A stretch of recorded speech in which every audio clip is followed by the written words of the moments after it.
Magandang hapon, kuya. Simula nung nagbukas ng bahay mo, siya na talaga yung sinusubaybayan ko at lagi kong pinanonood. Ang Singing Sunshine ng Davao, si Maris Racal. So, heto yung picture niya. So, isa ako sa mga sumusuporta sa kanya. So, hashtag Team Maris. Okay. A special message para kay Maris and sana mapanood niya to.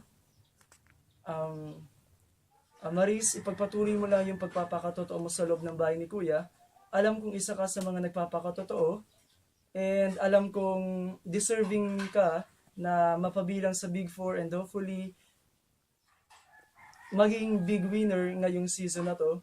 Dahil alam ko na nasa iyo na yung lahat ng mga katangian para maging isang big winner and alam kong malayo yung mararating mo.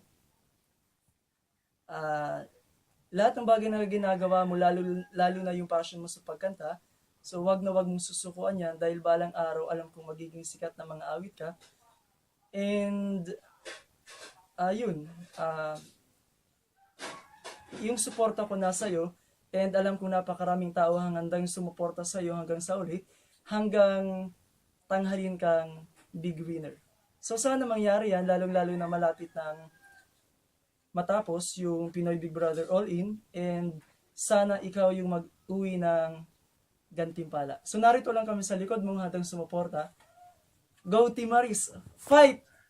And sana mapanood mo to. Naniniwala ako na mapapanood mo to. Bye-bye.